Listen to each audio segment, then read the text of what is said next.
تو پھر اس کے بعد یہ چیز ہوگی، وگرنہ وہ سرقہ نہیں ہے۔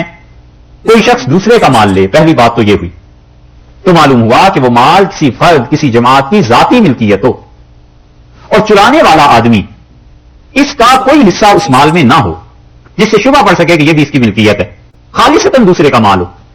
مثلا بیٹے نے چوری کر لی باپ کے مال میں سے، تو یہ چوری نہیں ہے، کیونکہ بچے کا کچھ نہ کچھ حق بنتا ہے، شبہ ہو جائے گا، شبہ کی وجہ سے حد ثابت ہو جائے گی۔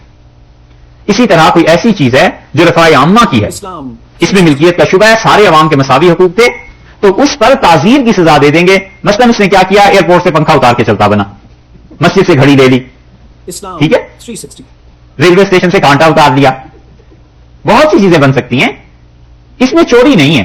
اس لیے اس آدمی کا بھی کچھ نہ کچھ حق تو بنتا ہے، چاہے لاکھ میں 1 روپیہ ہی حق بنتا ہو، تو اس پر تعزیر جاری ہو جائے گی، اور تعزیر کی سزا کم سے کم بھی ہو سکتی ہے اور سخت سے سخت بھی ہو سکتی ہے، حتیٰ کہ حاکم وقت اگر کہے تعزیر سے قتل کر دو تو قتل بھی ہو سکتا ہے۔ تعزیر کا باب اتنا وسیع رکھا ہے شریعت نے، کیونکہ وہ وقت کے ساتھ ساتھ تبدیل ہوگا۔ انبیاء علیہ الصلوۃ والسلام کے یہاں 3 چیزیں ہوتی ہیں، اور اگر آپ مزید اسے تشریح کر لیں تو 5 چیزیں ہوتی ہیں، اور وہ سب کی سب وقت کے ساتھ قابل تغیر نہیں ہوتی۔ عقیدہ ہوتا ہے، عقیدہ کبھی بھی تبدیل نہیں ہوا کرتا، تمام انبیاء علیہ الصلوۃ والسلام میں عقیدہ ایک ہی رہتا ہے۔ اخلاقیات ہوتی ہیں، تمام انبیاء علیہ السلام میں اخلاقیات ایک ہی رہتی ہیں۔ یہ نہیں کہ کسی نے حسد کو جائز قرار دیا اور کسی نے غیبت کو جائز قرار دیا، اور آنے والے نے کہا بعد کے نبی علیہ الصلوۃ والسلام نے کہ یہ دونوں چیزیں حرام۔ جو چیز تبدیل ہوتی رہتی ہے وہ یہ ہے قانون، دین۔ جو چیز تبدیل ہوتی رہتی ہے، چوتھی چیز وہ ہیں عبادات، وہ تبدیل ہوتی ہیں۔ 5ویں چیز لوگوں کی اکانومی، تجارت، یہ چیزیں تبدیل ہوتی ہیں۔ یا پھر آپ یہ کہہ لیجئے کہ احکامات تبدیل ہوتے رہتے ہیں، اور وہ قانون ہے، اسی کا ایک شعبہ عبادت ہے، اسی کا ایک شعبہ تجارت ہے۔ یہ چیزیں جس طرح بھی، مگر یہ قوانین تبدیل ہوتے رہتے ہیں، ہر وقت کے ساتھ ساتھ حاکم وقت حالات کو دیکھ کے جو مناسب فیصلہ کر لے گا تعزیرات میں شامل ہوتا چلا جائے گا، اور آنے والے لوگ دیکھیں گے کہ اچھا فلاں سن میں تعزیر کے تحت فلاں جرم میں یہ سزا دی گئی تھی، اب ہمارے دور میں حالات بدل گئے ہیں، لہٰذا اس کی بجائے یہ سزا دے دی جائے۔ معاشرہ جتنا تبدیل ہو رہا ہے، تعزیرات اس باب میں اتنی ہی زیادہ سخت اور نرم۔ یہ سب چیزیں ان قاضیوں کے اختیارات میں ہیں جن کو اللہ نے بہت گہری سمجھ دی ہو اور اپنے اپنے ملک کے مطابق حالات وہ جاری کر سکے۔ تو اس لیے جہاں پر شبہ پڑ جائے گا کہ چوری میں اس کا بھی کوئی حصہ شامل ہے، وہاں پر حد نہیں لگے گی۔ دوسری چیز مال کا محفوظ ہونا ہے۔ مال کے محفوظ ہونے کا مطلب ہے کہ یا تو وہاں کوئی چوکیدار ہو، اور یا چوکیدار نہیں ہے تو پھر تالا ہو، اس سے مال محفوظ ہو جائے گا۔